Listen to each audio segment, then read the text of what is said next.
Class 7, Chapter 10, Respiration in Organisms. Hello friends. हमने chapter respiration in organisms पूरा detail में पढ़ लिया है. चलिए अब इसको रिवाइज कर लेते हैं. All organisms need energy to work and carry out their life processes. जितने भी ऑर्गेनिजम्स होते हैं उन्हें काम करने के लिए और सारी लाइफ प्रोसेसेस करने के लिए एनर्जी की ज़रूरत होती है. ये एनर्जी हमें कहाँ से मिलती है? ये एनर्जी हमें फूड से मिलती है. We get this energy from the food we eat. Food से ये एनर्जी हमें कैसे मिलती है? फूड से ये एनर्जी हमें रेस्पिरेशन की प्रोसेस से मिलती है. और रेस्पिरेशन के लिए हमें क्या चाहिए होता है? रेस्पिरेशन के लिए हमें ऑक्सीजन गैस चाहिए होती है. All organisms need oxygen for the breakdown of digested food to obtain energy. Respiration is the process of taking in oxygen, using it for the release of energy by the breakdown of food and removing the waste products, carbon dioxide and water. तो living organisms को digested food का breakdown करने के लिए oxygen चाहिए होती है जिससे एनर्जी रिलीज होती है. रेस्पिरेशन क्या प्रोसेस है? रेस्पिरेशन की प्रोसेस में ऑक्सीजन को बॉडी के अंदर लेते हैं. ये ऑक्सीजन बॉडी के हर सेल में जाकर फूड का ब्रेकडाउन करती है.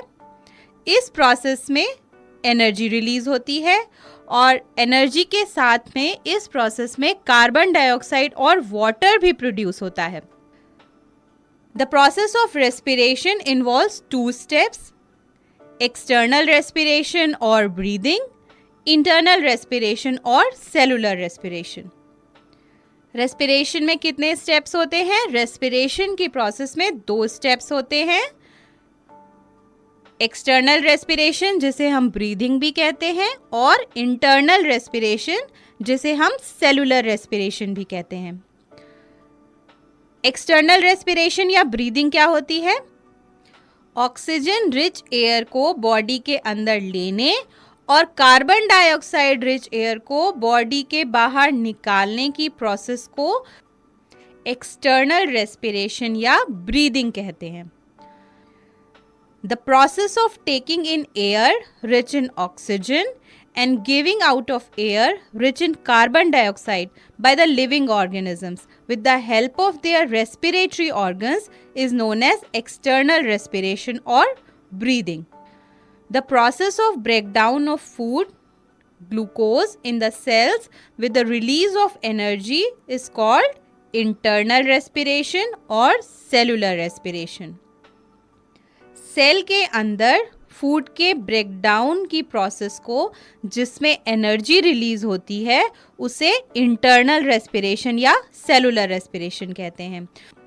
तो रेस्पिरेशन में 2 स्टेप्स होते हैं: एक्सटर्नल रेस्पिरेशन या ब्रीदिंग और इंटरनल रेस्पिरेशन या cellular respiration.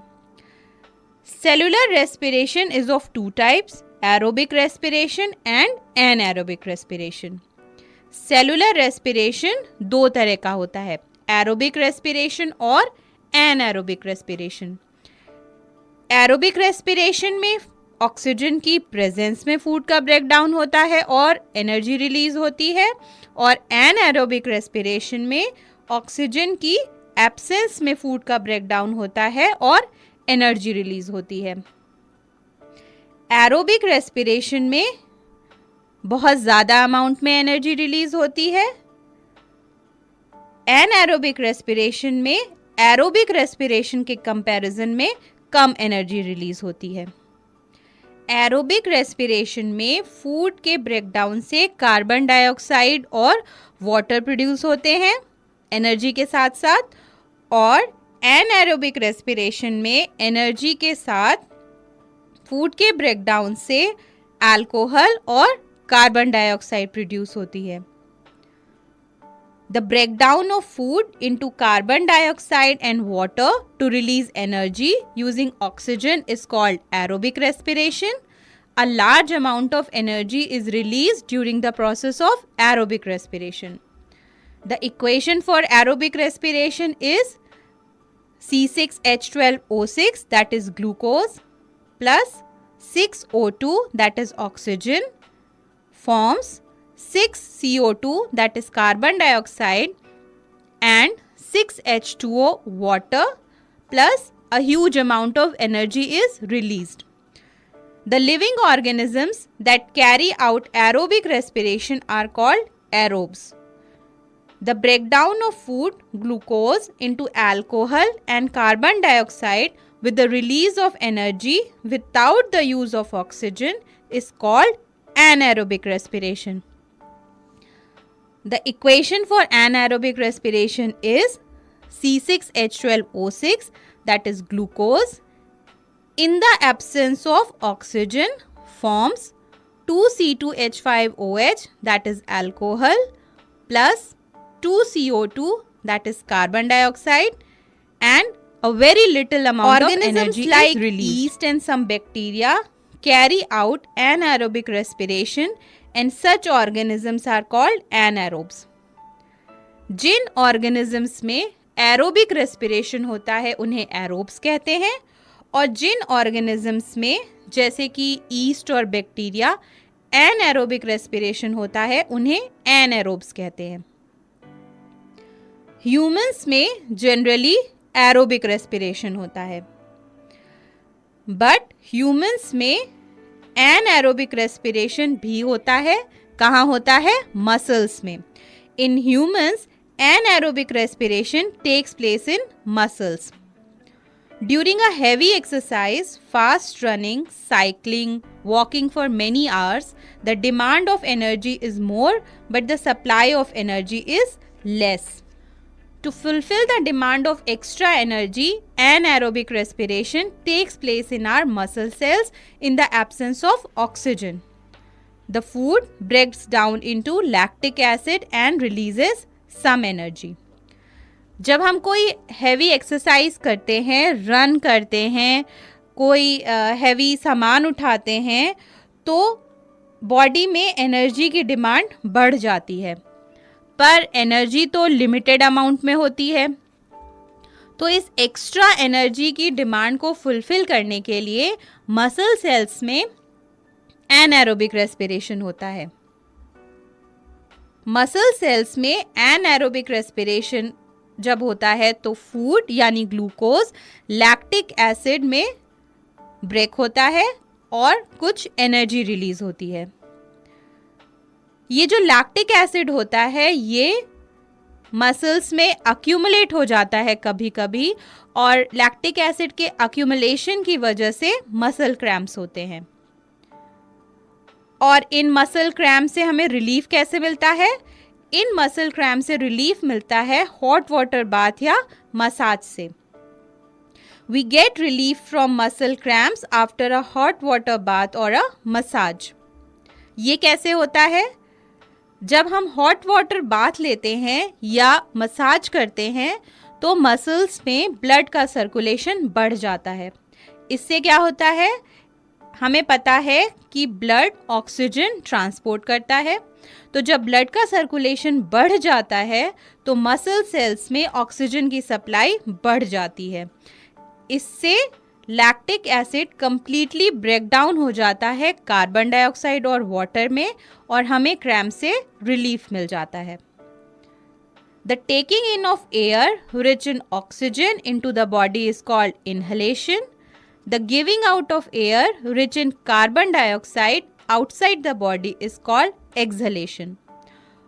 Oxygen rich air को बॉडी के अंदर लेने को इनहेलेशन और कार्बन डाइऑक्साइड रिच एयर को बॉडी से बाहर निकालने की प्रोसेस को एक्सहेलेशन कहते हैं.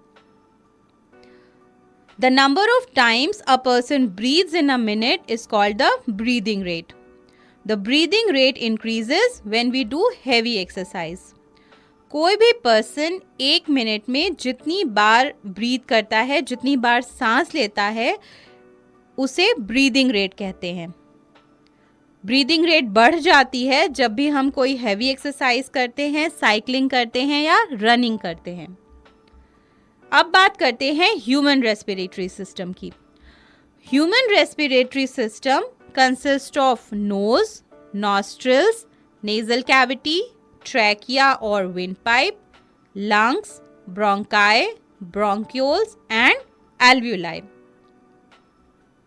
तो ह्यूमन रेस्पिरेटरी सिस्टम में कौन कौन से ऑर्गन्स होते हैं? Nose, nostrils, nasal cavity, trachea या जिसे हम विंड पाइप भी कहते हैं, लंग्स, ब्रोंकाई, ब्रोंक्यूल्स और एल्व्यूलाई। जब हम एयर इनहेल करते हैं तो एयर नॉस्ट्रिल से नेजल कैविटी में जाती है। नेजल कैविटी में एयर क्लीन हो जाती है, मॉइस्ट हो जाती है और वार्म भी हो जाती है। नेजल कैविटी से ये क्लीन, मॉइस्ट और वार्म एयर ट्रैकिया में जाती है। ट्रैकिया से ब्रोंकाई और ब्रोंक्यूल से होते हुए फाइनली एयर एल्व्यूलाई तक पहुंचती है। क्योंकि एल्व्यूलाई की वॉल्स थिन होती हैं तो एयर में से ऑक्सीजन डिफ्यूज होकर ब्लड कैपिलरीज में चली जाती हैं। ब्लड में ऑक्सीजन हीमोग्लोबिन से कंबाइन करती है और क्या बनाती है? Oxy haemoglobin. तो ब्लड में ऑक्सीजन हीमोग्लोबिन से कंबाइन करके ऑक्सी हीमोग्लोबिन बनाती है और बॉडी के हर एक सेल तक जाती है। बॉडी के हर एक सेल में फूड के ब्रेकडाउन से कार्बन डाइऑक्साइड प्रोड्यूस होती है जो कि ब्लड में आती है और ब्लड से कार्बन डाइऑक्साइड लंग्स के एल्व्यूलाई तक पहुंचती है और लंग्स से कार्बन डाइऑक्साइड जो एयर हम ब्रीद आउट करते हैं उससे बाहर निकल जाती है। इस ब्रीदिंग में कौन से ऑर्गन्स हेल्प करते हैं? ब्रीदिंग जो होती है वो इंटरकोस्टल मसल्स की हेल्प से, रिब्स की हेल्प से और डायफ्राम की हेल्प से होती है। Breathing takes place with the help of intercostal muscles, ribs and diaphragm. During inhalation when we breathe in, the intercostal muscles contract, the ribs are pushed upwards and outwards, the diaphragm contracts and move downwards. It increases the space in the chest cavity, the air rushes into the lungs.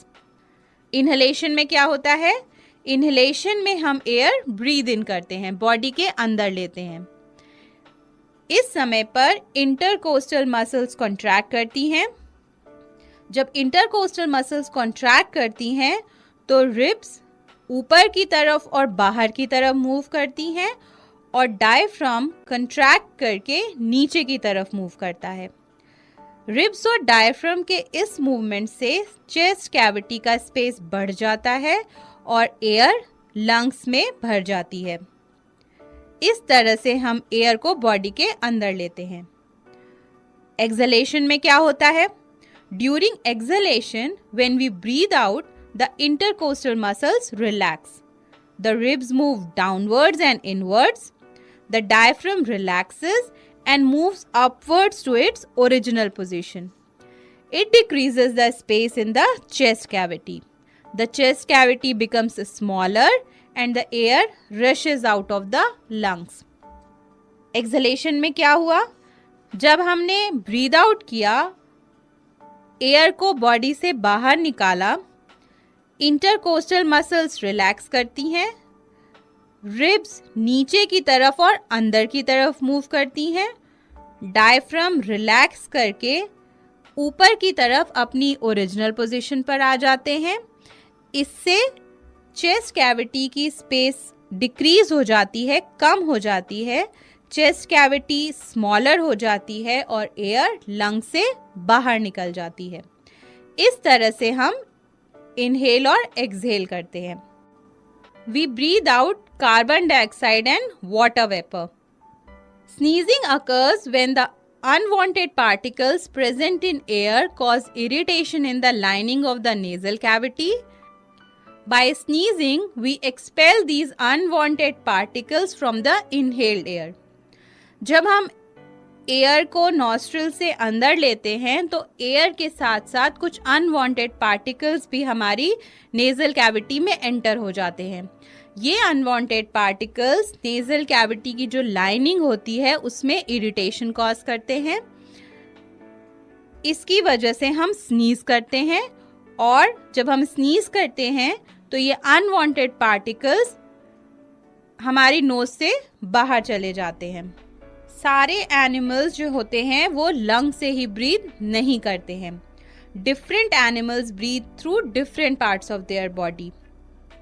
In unicellular organisms like amoeba and paramecium, exchange of gases takes place by diffusion through the cell membrane. In insects like grasshopper and cockroaches, tracheae and spiracles help in breathing. Earthworms breathe through their thin and moist skin. Unicellular organisms जैसे कि amoeba और paramecium में gases का exchange cell membrane से होता है diffusion की process से। ग्रास हॉपर्स और कॉकरोचेस जैसे इंसेक्ट्स में थिन एयर ट्यूब्स का एक नेटवर्क होता है जिसे ट्रैकी कहते हैं और ये ट्रैकी बॉडी के साइड्स में ओपनिंग से कनेक्टेड होती हैं। इन टाइनी ओपनिंग्स को स्पाइरिकल्स कहते हैं। तो ग्रास हॉपर्स और कॉकरोचेस जैसे इंसेक्ट्स में ट्रैकी और स्पाइरिकल्स ब्रीदिंग में हेल्प करते हैं। अर्थवर्म्स कैसे ब्रीथ करते हैं? अर्थवर्म अपनी थिन और मॉइस्ट स्किन से ब्रीथ करते हैं। The frogs breathe through lungs on land and through moist skin in water. Frogs land पर भी रहते हैं और वाटर में भी रहते हैं।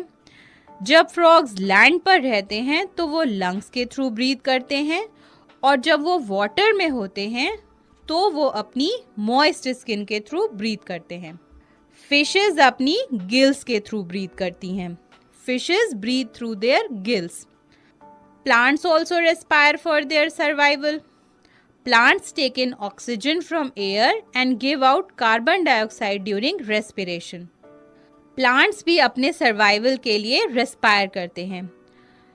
एनिमल्स की तरह प्लांट्स भी एयर से ऑक्सीजन बॉडी के अंदर लेते हैं और कार्बन डाइऑक्साइड बाहर निकालते हैं। प्लांट्स में गैसेस का एक्सचेंज कहाँ से होता है? प्लांट्स में गैसेस का एक्सचेंज लीफ में और हर्ब्स की स्टेम्स में जो स्टोमेटा होते हैं उनसे, रूट्स में रूट हेयर के थ्रू और हार्ड एंड वुडी स्टेम्स में लेंटिसल्स के थ्रू होता है। इन leaf and stems of herbs exchange of gases takes place through stomata. In roots, exchange of gases takes place through root hair. And in hard and woody stems of big plants and trees, gaseous exchange takes place through lenticels.